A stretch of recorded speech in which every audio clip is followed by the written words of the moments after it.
الشيطان الرجيم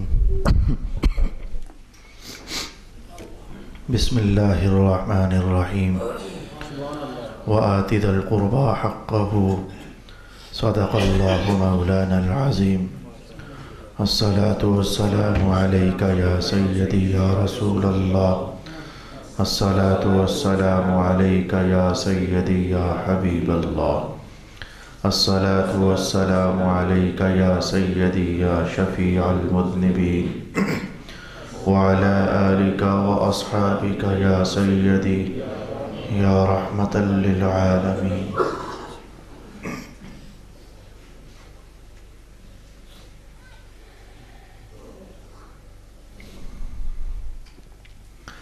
اللہ تعالیٰ نے ہم انسانوں کو ایک خوشگوار زندگی میں داخل کرنے کے لیے جو غریبی انسان ہوتے ہیں ان کے حقوق متعین اور مقرر فرمائے. اگر ان کو نبھایا جائے تو انسان کی داخلی اور خارجی زندگی نور پرور ہو جاتی ہے اور رحمت مآب ہو جاتی ہے. اور جب بھی کسی شخص نے اللہ تعالیٰ کے دیے ہوئے ضابطۂ حیات رسول پاک علیہ السلام کے عطا کردہ ضابطۂ کردار کو اپنے ہاتھوں سے چھوڑا ہے تو اس کی زندگی تلخ بھی ہوئی ہے، زہریلی بھی ہوئی ہے، آگ بھری بھی ہوئی ہے اور پریشانیوں سے لبریز بھی ہوئی ہے. اس سلسلے میں ہم اس سے قبل تو اپنے بہن بھائیوں کے حقوق، والدین کے حقوق سماعت کر چکے. گزشتہ نشست سے ہم دیکھنا چاہ رہے تھے کہ اللہ تعالیٰ نے خاوند پر بیوی کے کیا حقوق لازم فرمائے، رسول اللہ علیہ السلام نے بیوی پر خاوند کے کیا حقوق لازم فرمائے. اس سلسلے میں پہلے ہم نے بیوی کو منتخب کیا کہ ایک بیوی کو کیا کچھ کرنا چاہیے اپنے خاوند کے لیے اور کون سے حقوق ہیں جو بیوی بھی پہچان جائے اور سمجھ جائے اور خاوند بھی پہچان جائے اور سمجھ جائے تاکہ کوئی بھی اپنی حد سے تجاوز نہ کرے. اتنا ضرور ذہن میں رہے کہ اللہ رب العالمین نے اور رسول پاک علیہ السلام نے جس شخص کے لیے جو باؤنڈری لائن مقرر کر دی ہے، حقوق، عزت، ادب، احترام کے جو حصے عطا کر دیے ہیں، اسے بھی چاہیے کہ اپنے حدود کے اندر رہ کر مطالبہ کرے اور اپنے قیود کے اندر رہ کر تقاضا کرے. حدود سے تجاوز کرنا نہ حقوق کا مطالبہ کرنے والے کو اس کی اجازت ہے اور نہ ہی جس کے ذمے حقوق چڑھے ہوئے ہیں وہ اپنی حدود سے تجاوز کرے. آج اس سلسلے میں جو پہلی روایت اور حدیث آپ کے سامنے لانا چاہتا ہوں، اسے امام بخاری نے اور امام مسلم نے نقل فرمایا. رسول پاک علیہ السلام ارشاد فرماتے ہیں کہ بیوی کے اوپر لازم ہے یہ بات کون سی کہ اگر اس کا خاوند اسے بلاتا ہے اور بیوی انکار نہ کرے، اور اگر اس نے انکار کر دیا اور خاوند کو اس بات پر غصہ آ گیا تو رات بھر جو کٹے گی تو فرشتے اللہ کے اس عورت پر لعنت برساتے رہتے ہیں. اور دوسری روایت کے الفاظ میں یہ جملہ زیادہ کیا گیا، رسول اللہ علیہ السلام نے ارشاد فرمایا جب تک پھر خاوند راضی نہیں ہو جاتا اس وقت تک اللہ بھی راضی نہیں ہوتا. او کما قال رسول اللہ صلی اللہ علیہ وآلہ وسلم. ایک حدیث پاک ہم نے یہ دیکھی، ایک اس کے بعد دیکھیں گے، ایک اس کے بعد دیکھیں گے اور ایک اس کے بعد پھر دیکھیں گے. آپ محسوس کرو گے کہ تقریباً تمام تر احادیث شریفہ کے اندر ایک جملہ بار بار آ رہا ہے، بار بار آ رہا ہے، بار بار آ رہا ہے. اس جملے پر بہرکیف ہم کھلا کر بات تو نہیں کر سکتے لیکن اشارہ سمجھنا کافی ہو جائے گا.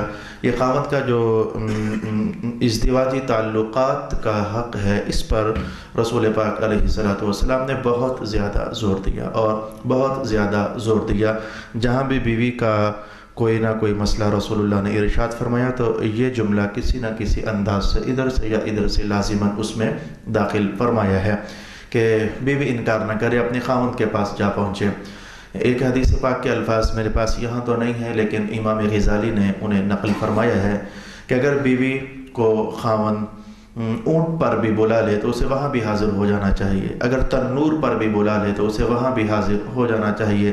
الغرض اس طرح کے عنوانات اللہ رب العالمین بہتر جانتا ہے کہ اس میں کتنی گہرائی ہے یا کس قدر زیادہ حق ہے کہ خاوند کا جو سیکس کا تعلق مذہب نے اس کو عطا کیا ہے، اس سلسلے میں بڑی سخت تاکیدیں بھی آئی ہیں اور بڑی سخت وعیدیں بھی آئی ہیں، جس میں سے ایک روایت آپ نے ملاحظہ کر لی کہ رات بھر فرشتے لعنت برساتے رہتے ہیں صرف اتنی سی بات پر کہ وہ خاوند کے کہنے پر کیوں اس کے پاس نہیں پہنچی ہے۔ اور میں حدیث کا جملہ نمبر 2 جو میں نے ابھی آپ کو بتایا اور سنایا، اس میں اگر آپ غور کریں تو اس جیسی ایک حدیث میں آپ کو والدین کے حقوق کے ضمن میں بھی بیان کر کے آیا ہوا ہوں۔ مثلا میں وہ تلاوت کرنے لگا ہوں۔ رسول پاک علیہ السلام نے ارشاد فرمایا کہ بندے کے والدین اگر اس سے راضی ہیں تو اللہ تعالیٰ بھی راضی ہے، بندے کے والدین اگر اس سے ناراض ہیں تو اللہ تعالیٰ بھی ناراض ہے۔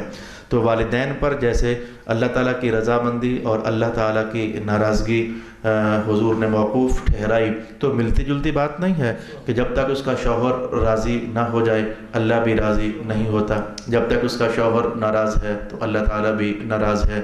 جان جانا چاہیے بیویوں کو کہ جب وہ اپنے والدین کا گھر چھوڑ کر اپنے خاوند کے گھر آ چکی ہیں تو اب شریعت نے سب سے زیادہ حق اس کے خاوند کا متعین فرما دیا ہوا ہے، حتیٰ کہ اپنے والدین کو ملنے بھی جانا چاہے تو خاوند کی اجازت کے بغیر نہیں جا سکتی ہے، اسے پوچھنا پڑے گا۔ خاوند جب کہے تو چلی جائے اور جب روکے تو اسے رکنا ہوگا۔ اسی لیے میں جانتا ہوں کہ مذہب کی کتابوں میں یہ جملہ لکھا ہوا ہے، بلکہ حدیث پاک کا ہے کہ بیاہی جانے کے بعد بیٹی پر، یعنی آپ کی تو بیٹی ہوئی، کسی کی وہ بیوی ہوئی، بیاہی جانے کے بعد بیگم پر اپنے والدین سے بھی بڑھ کر حق اس کے خاوند کا ہو جاتا ہے۔ اگرچہ میں نے پہلے بھی ایک جملہ عرض کیا تھا کہ خاوندوں کو بھی چاہیے کہ اپنے حقوق سے، اپنی حدود سے تجاوز نہ کریں۔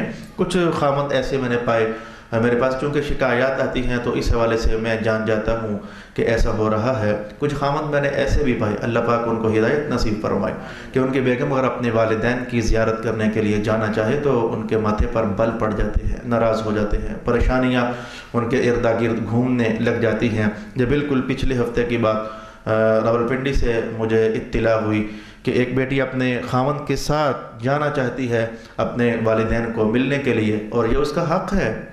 شادی ہونے کا مطلب یہ تو نہیں کہ اس کی ماں اب ماں نہیں رہی، اس کا باپ نہیں رہا۔ یہ اگر خاوند ایسا سمجھتا ہے تو بڑا بے ایمان قسم کا خاوند غلط کام کر رہا ہے۔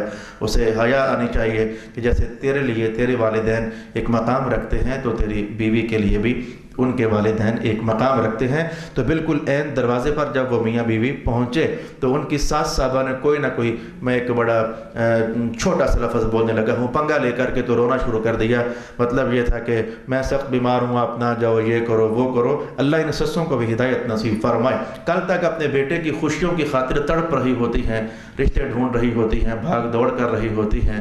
جب اللہ تعالیٰ کوئی اچھی سی بیٹی، اچھی سی بہو ان کو نصیب کر دیتا ہے تو پھر اڑنگا بازی ایسی کرتی ہیں درمیان میں کہ ان کی ہستی کھیلتی زندگی کو وہ زہریلا سا کر دیتی ہیں اور کڑوا سا کر دیتی ہیں۔ تو مجھے ان کی شکایت پہنچی، میں کہا بہن میں دعا کر سکتا ہوں اللہ آپ کی ساس کو ہدایت نصیب کرے کہ اگر اس کے بیٹے کے لیے وہ قابل عزت ہے تو آپ کے لیے آپ کی ماں بھی تو قابل عزت ہے۔ اگر وہ زیارت کرنے کے لیے چلی جاتی، ملاقات کے لیے پہنچ آتی، کوئی اس میں ایسی حرج والی بات نہیں تھی کہ وہ درمیان میں روک تھام کے اسباب پیدا کیے جانے لگ گئے۔ تو میں نے رک کر کے کہنا صرف یہ چاہا کہ خاوندوں کو اپنے حدود سے تجاوز نہیں کرنا چاہیے، جو سسے ہیں انہیں بھی اپنے حدود سے تجاوز نہیں کرنا چاہیے۔ الغرض خاوند کا حق بیوی کے لیے والدین سے بھی زیادہ ہو چکا ہے، لیکن اس کا ہرگز مطلب یہ نہیں کہ خاوند اب بیوی کو اپنے والدین کی زیارت سے منع کر دے اور ان سے ملاقات نہ کرنے دے، زمانے گزر جائیں اور وہ بیچاری تڑپتی رہ جائے۔ اس بات کی بھی اجازت خاوند کو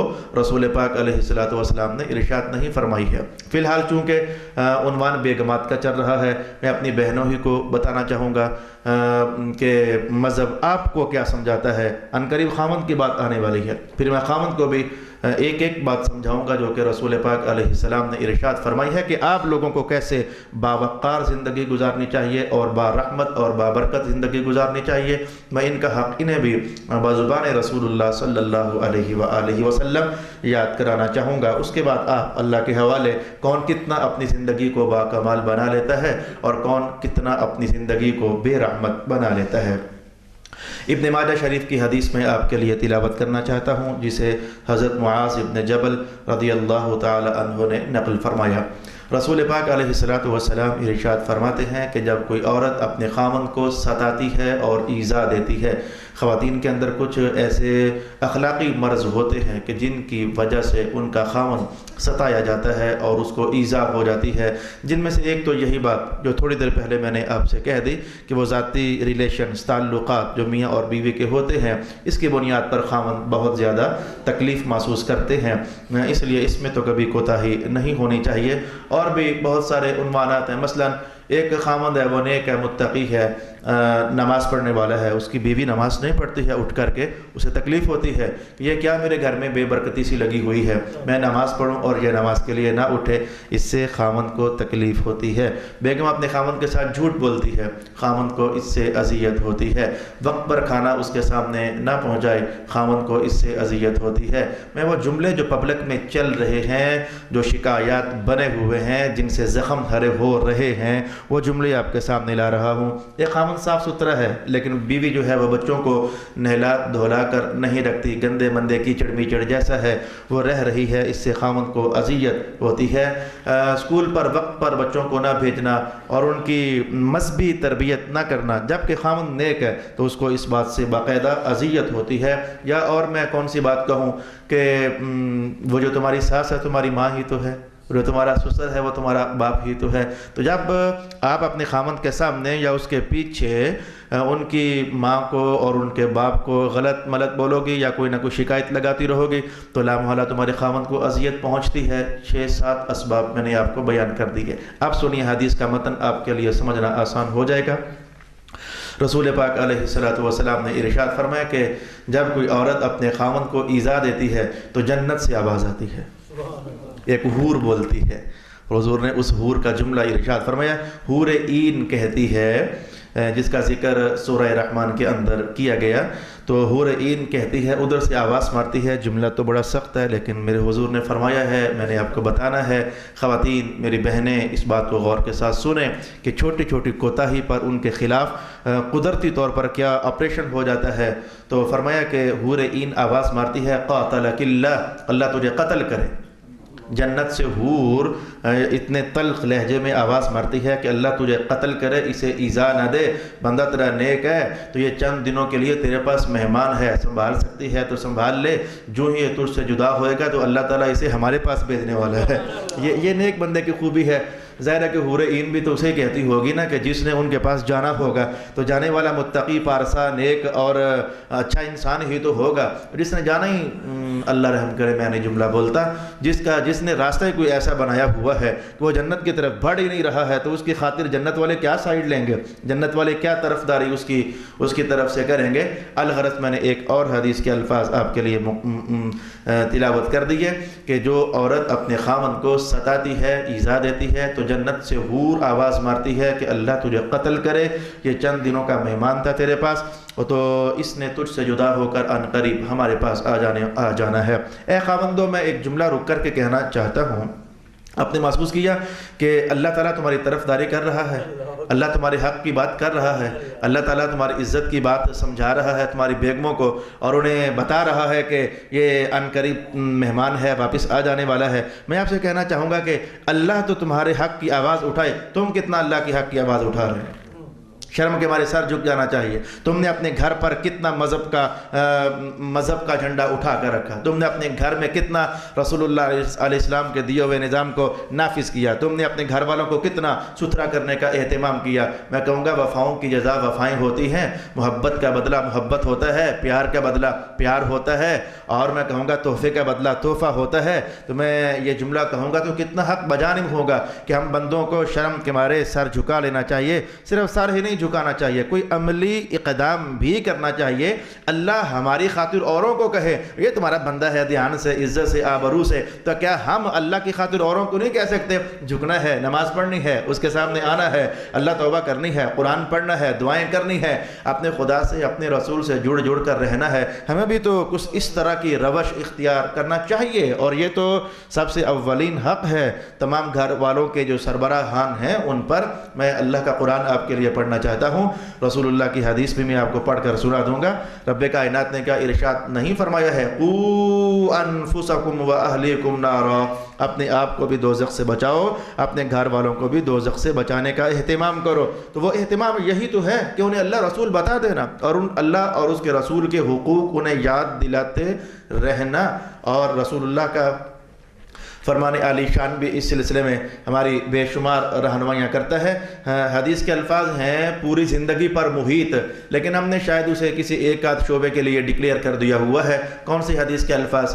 قال رسول اللہ صلی اللہ علیہ وآلہ وسلم کلکم راع وکلکم مسئول عن رعیتہ، تم میں سے ہر ایک کو اللہ نے کسی نہ کسی درجے کی حکمرانی عطا فرمائی ہوئی ہے۔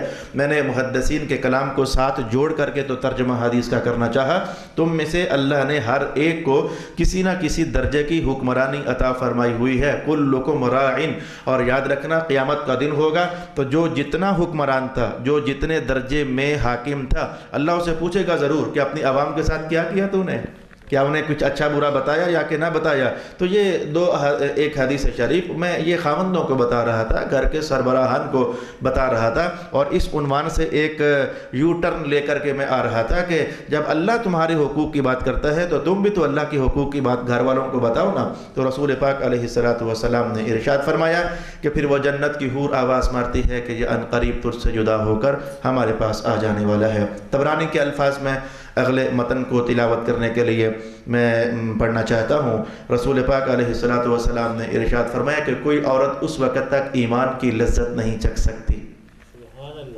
اس کا مطلب یہ ہے کہ ایمان کی لذت ہے، اور صرف ایمان ہی کی نہیں، نماز کی بھی لذت ہے، اعمال صالحہ کی لذت ہے۔ یہ آپ جان جائیے، ہمیں نہیں آئی ابھی تک تو ہم کیا کریں۔ یقین جانیں سجدے کی بھی لذت ہے، رکوع کی بھی لذت ہے۔ یہ میں کہاں سے پڑھ رہا ہوں؟ رسول پاک علیہ السلام نے ایک موقع پر نوجوانوں کو سمجھایا کہ جب تمہارے سامنے کوئی حسن بے نقاب ہو کر آ جائے، اگرچہ ادھر بھی تھا کہ بے نقاب ہوا نہ کرے، وہ تو 18واں سپارہ بول رہا ہے کوئی حسن بے نقاب ہوا نہ کرے، لیکن اگر کبھی تمہارے سامنے کبھی کسی کا حسن بے نقاب ہو جائے تو تم صرف اس لیے نظر جھکا لو کہ میرے اللہ نے منع کیا ہے۔ تم صرف اس لیے نظر جھکا لو کہ یہ حدیث میں نے عن قریب، یہ درمیان میں پھر ایک متن مجھے یاد آ گیا۔ رسول اللہ نے فرمایا تھا کہ اوروں کی بیٹیوں اور بہنوں کو عزت سے دیکھو، کوئی تمہاری بیٹی اور بہن کو عزت سے دیکھے گا۔ یہ میں نے تمہیں حدیث پاک بتائی ہوئی ہے۔ تو فرمایا کہ تم نے صرف اس لیے نظر جھکا دی کہ اللہ تعالیٰ نے منع فرمایا ہے، رسول اللہ علیہ السلام نے منع فرمایا ہے۔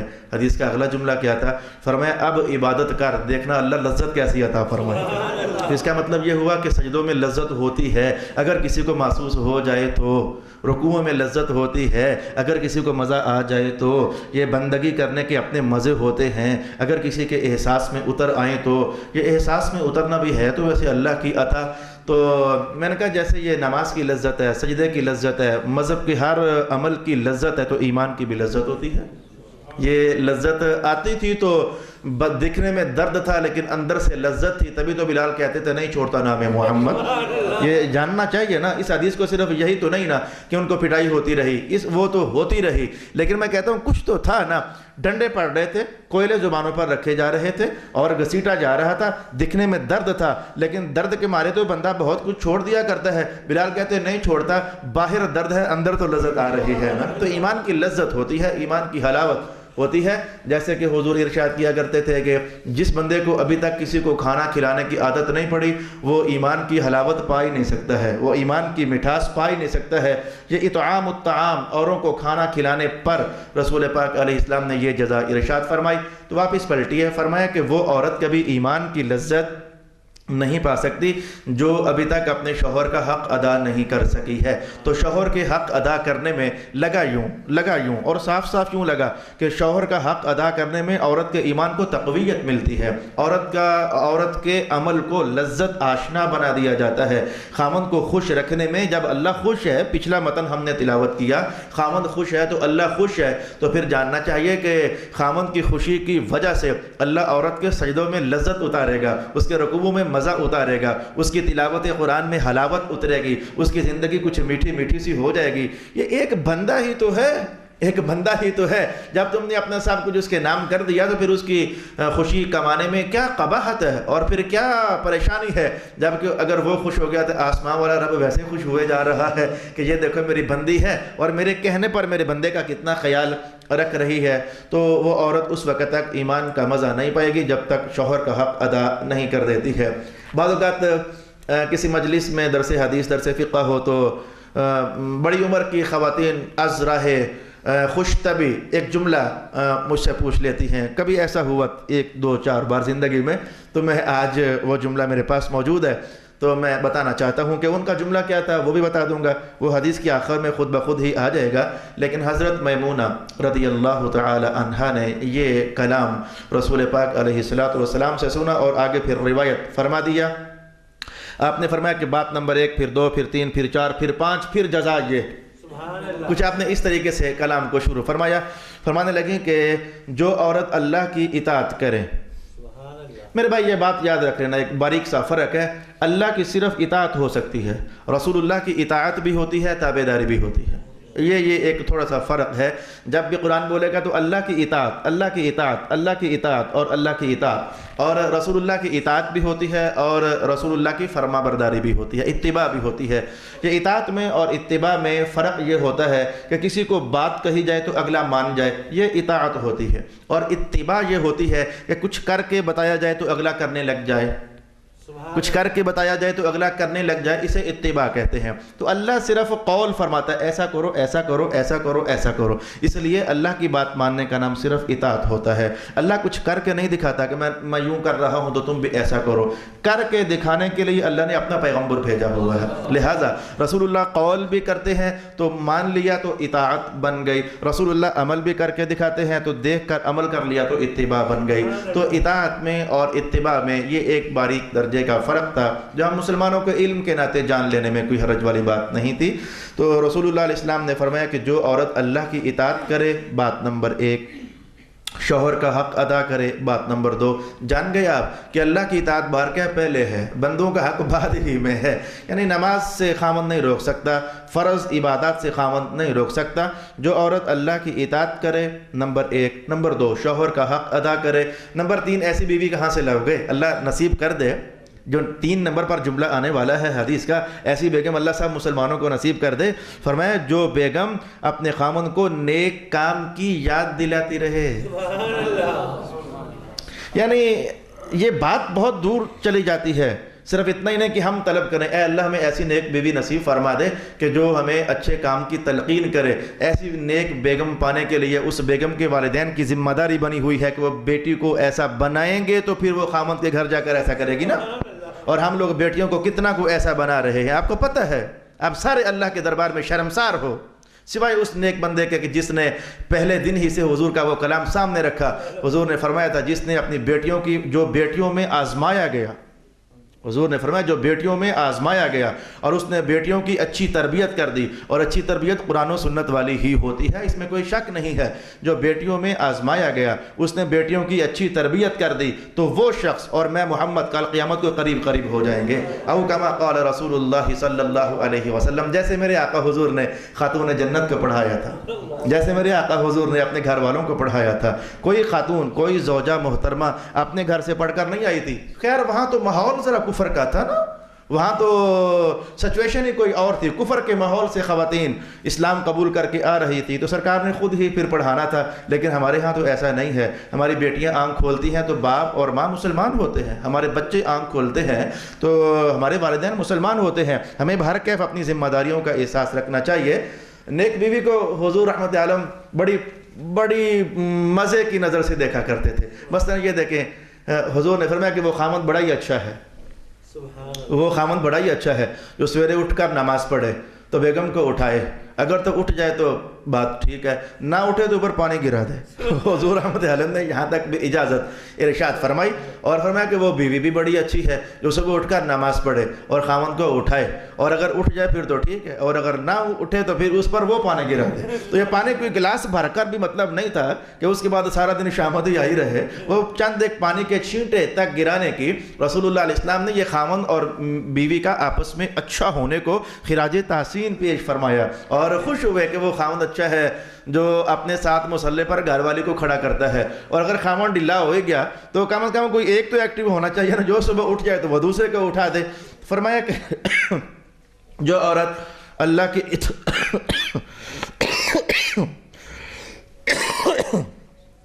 جو عورت اللہ کی اطاعت کرے اور شوہر کا حق ادا کرے اور اسے نیک کام کی یاد دلائے، چوتھی چیز بڑی اہم ترین، اور اپنی عزت کو بچا کر رکھے۔ یہ جہاں وہ حق بڑا اہم حضور نے فرمایا کہ خاوند کے ساتھ جسمانی تعلقات والا ہر جگہ کہیں نہ کہیں بولا گیا، ایسے اس بات کو میرے حضور بڑی پرائرٹی دیا کرتے تھے، اپنی عزت کو بچا کر رکھے۔ مجال ہے کسی کی کہ وہ ٹیڑھی آنکھ سے دیکھ جائے اس کی طرف، یوں اپنی سیفٹی کرے۔ حتیٰ کہ مذہب کا مسئلہ جان لیجئے، خواتین گھر میں ہوں تو دروازہ کھٹک جائے، ایسے خامد اٹھے، بیٹا ہے تو وہ اٹھے، کوئی مرد ہے تو وہ اٹھے دروازہ کھولنے کے لیے، نہیں ہے مثلا تو خاتون جا کر نرم آواز میں نہ پوچھے کہ کون ہے، نرم آواز سے نہ پوچھے، ذرا کڑاکے دار آواز سے پوچھے۔ بہت اونچی شور ڈالنا مقصد نہیں ہے، لیکن ذرا ترش سا لہجہ ہونا چاہیے، کون ہے؟ اگلا باہر والا سمجھ جائے کہ یہاں اگر میں غلط نظر سے آیا ہوں تو دال گلنی نہیں ہے۔ مذہب نے خواتین کو اپنی عزت کو بچانے کے لیے یہاں تک بھی اجازت دے دی، ذرا ترش لہجہ بنا کے پوچھے کون، وہ ذرا گھبرائی جائے کہ یہاں بھائی وہ جو میرا غلط ارادہ ہے وہ پورا ہونے والا نہیں ہے۔ تو فرمایا کہ اپنی عصمت کی حفاظت کریں۔ عصمت کی حفاظت کرنے کی خاطر رسول اللہ علیہ السلام نے یہ بات فرمائی ہے کہ خامن کو ایک بندہ ہے، بھلے وہ رشتہ دار ہی ہے، اس کا گھر آنا اچھا نہیں لگتا تو خامن گھر نہ ہو تو بیگم اس کو ہرگز اندر نہ آنے دے۔ یہ حدیث پاک کے الفاظ ہیں۔ بھلے خامن کا بھائی کیوں نہ ہو، خامن کو نہیں اچھا لگتا کہ میرا بھائی میری غیر موجودگی میں میرے گھر آئے، میں کیا کروں، اب مجھے بتانا پڑے گا۔ یہ بھائیوں کے حقوق میں توڑ تو نہیں رہا، بھائی کا تعلق بھائی کے ساتھ، بیگم کے ساتھ کیا تعلق؟ میں ایک بات کرتا ہوں سمجھانے کے لیے، اگر خامن ناپسند کرے کہ میرے گھر میں فلانا فلانا فلانا میری غیر موجودگی میں نہ آئے، آنا ہے تو میرے سامنے آئے، تو حضور نے منع فرما دیا، خاتون دروازہ مت کھولے، کسی کو مت آنے دے، جس کے متعلق بھی خامن محسوس کرتا ہے کہ اسے میرے گھر میں نہیں آنا چاہیے۔ میں اس لفظ پر رک کر بول رہا تھا کہ جو عورت، پہلی بات اور دوسری بات اور تیسری بات اور چوتھی بات یہ کہ اپنی عزت کو بچا کر رکھے، اور پانچویں بات خامن کے مال میں خیانت نہ کرے۔ کچھ بیگمات ہوتی ہیں اللہ والی، لیکن وہ اللہ والی ہے نہیں ہے، خامن سے پوچھے بغیر مال اپنے سسرال شفٹ کرنا شروع کر دیا، بہن آئی تو اس کو کچھ نہ کچھ دے دیا، خفیہ دینے میں کوئی ثواب نہیں، کوئی نیکی نہیں، عورت گناہ گار ہے۔ رسول پاک علیہ السلام منع فرما رہے ہیں۔ چھوٹی موٹی چیزوں کی تو میں خاوندوں سے کہوں گا کہ اجازت دیا ہی رکھیں، سالن دے دینا، روٹی دے دینی، چاول پک گئے تو دے دینے، گوشت ووشت دے دینا، چھوٹی موٹی چیزوں کی یہ تو ایک انسانی حقوق بھی ہیں، لیکن بڑی چیزیں، کپڑے بغیر پوچھے، پیسے بغیر پوچھے، چاول ہے تو 5-5 کلو، چینی ہے تو 10-10 کلو اٹھا کر بغیر خاوند کے پوچھے دے دینی، اس کی ہرگز عورت کو اجازت نہیں۔ فرمایا کہ اپنی عزت کی حفاظت کرے اور خاوند کے مال میں خیانت نہ کرے۔ حدیث پاک بھی سمٹنے والی ہے، ہمارا وقت بھی کلوز ہونے والا، تو اپنے خاوند کے مال میں خیانت نہ کرے۔ اللہ نے بڑا نوازا ہے ایسی عورت کو۔ عورتیں ذرا پھر سن لیں، ان کا درجہ بڑا اونچا ہونے والا ہے، ان کا درجہ بڑا اونچا ہونے والا ہے، جو میرے حضور فرمانا چاہتے ہیں۔ فرمایا کہ جو عورت اللہ کی اطاعت کرے، شوہر کا حق ادا کرے اور اسے نیک کام کی یاد دلاتی رہے۔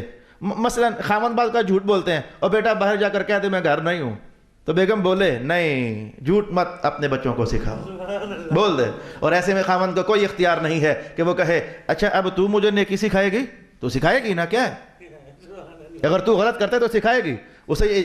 جو تیرے حقوق عورت کو حضور ہی سکھا رہے ہیں، تو وہی حضور بتا رہے ہیں کہ خیر کی تلقین کر، اس سے کوئی حرج والی بات نہیں ہے۔ کتنے خاوندوں نے اپنی بیویوں سے قرآن پڑھا، کوئی حرج نہیں ہے۔ کتنے بیویوں نے خاوند سے قرآن پڑھا، کوئی حرج نہیں ہے۔ اچھا تو ایک صحابی کو خود حضور نے فرمایا تھا کہ تجھے اور کچھ نہیں تو قرآن آتا ہے، کہا حضور آتا ہے، فرمایا بیگم کو وہی سکھا دیا کر، تو حضور نے بتایا۔ اچھا تو جس نے یہ 5 کام کیے، اپنی عزت کی حفاظت کی اور اپنے خاوند کے مال میں خیانت نہیں کی، اتنا بڑا مقام یار۔